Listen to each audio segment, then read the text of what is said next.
Well, still on the Typer Park, very nice. Got cut off on the last posting, but kind of said everything I needed to say, so I'll leave that one for now. Something I didn't really want to talk about, something that the past 3 years in the UK we've heard endless nonsense and rubbish and crap, to be honest, about the infamous Brexit. The referendum that voted by a slim majority to leave the European Union, not for the good reasons of, I think, a socialist future for a British economy, society, but the preachers of hate told us that they were going to stop these dirty immigrants, these filthy foreigners from coming here, and that the money liberated from the EU would be free to be spent on hundreds of millions for the health service and such. But I had a nightmare, flying away, remembering a terrible thing, that when I come back to London the 27th, 28th of May, that Boris Johnson was Prime Minister.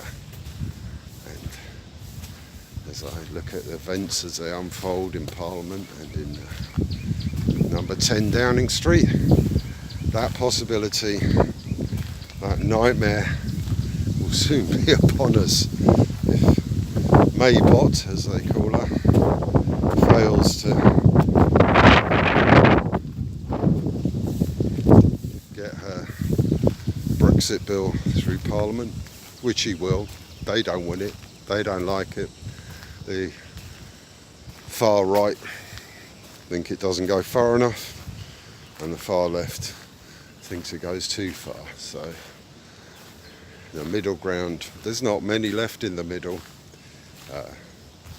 and even if there were, you wouldn't really know it.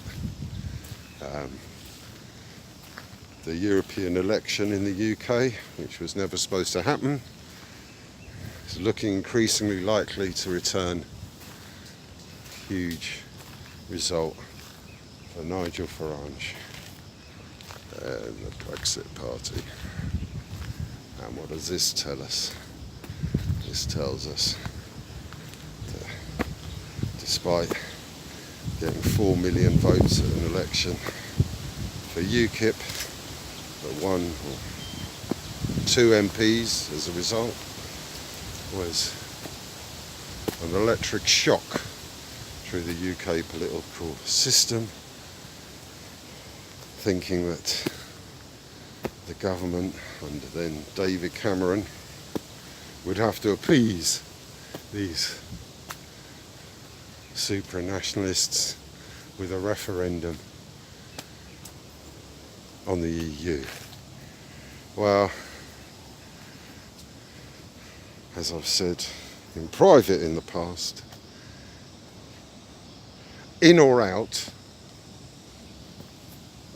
it won't make much difference to the corporate elite, the 1%, and those who feed at the trough of UK and European politics. It won't make much difference to them. Jeremy Corbyn is a man of principle, despite allegations of communism, socialism, anti-Semitism, anything with an ism, they accuse him, and they think that he is some kind of crazed-eyed red dictator in the style of Maduro and other socialist leaders. But I like Jeremy for one thing.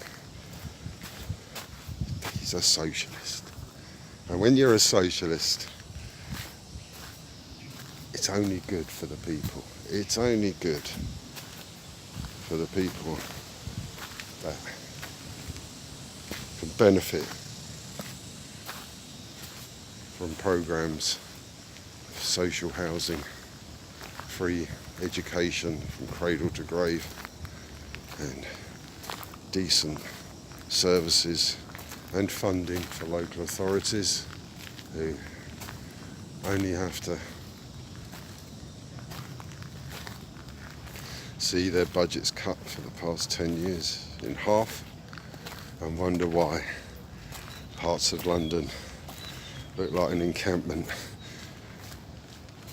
on the suburbs of Nairobi. I think any Londoner here will admit that the level of poverty and homelessness and evidence in your own eyes when you look down the street, shocking for a civilization that is the 5th or 6th richest country in the world. EF Press, the nightmare continues.